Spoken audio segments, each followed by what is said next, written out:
Hi friends, Taylor Chitra. இப்போ ஒரு பானைக் blouse எடுத்திருக்கேன். இதுக்கு வந்து பேக்கில் ஒரு டிசைன், அழகான டிசைன் வைக்கிறேன். சிம்பிளாக இருந்தாலும் ரொம்ப அழகாக இருக்கும் பார்க்குறக்கு. நீங்களும் ட்ரை பண்ணி பாருங்கள்.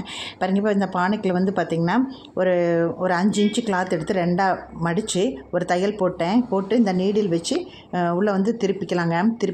திருப்பினோம்னா தான் அந்த தையல் வந்து தெரியாது. ஸோ இந்த மாதிரி பண்ணிவிட்டு நெக்ஸ்ட்டு பார்த்திங்கன்னா ஒரு 2 இன்ச்சு கிளாத் எடுத்துகிட்டு பாருங்கள், இந்த மாதிரி 3ஆக ஃபோல்டு பண்ணிக்கலாம். இது அப்புறம் கொஞ்சம் பாம்பம் வந்து ரெடி பண்ணி வச்சுக்கலாங்க அதே கிளாத்தில். இப்போ பாருங்கள், இந்த சின்ன கிளாத் எதுக்கு எடுத்திருக்கேன் அப்படின்னா, நெக்கில் வந்து லெஃப்ட் சைட்லேருந்து பாருங்கள் சன்னமாக இப்படி மடித்து வந்து நம்ம அடிச்சுக்கலாம்.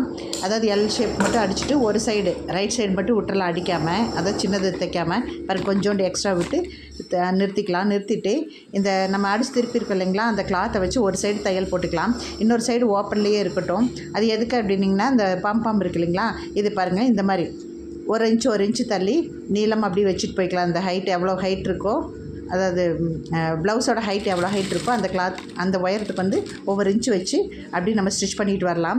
இது பார்க்குறதுக்கு ரொம்ப அழகாக இருக்கும். சிம்பிளாக இருந்தாலும் ரொம்ப அழகாக இருக்கும். உங்களுடைய மேட்சிங் என்னமோ அந்த கலர் நீங்கள் சூஸ் பண்ணிக்கோங்க. இது ஒரு ட்ரையலுக்காக தான் இந்த டிப்ஸ் போட்டிருக்கேன்.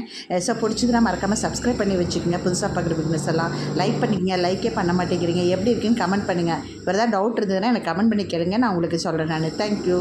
எப்படி இருக்குன்னு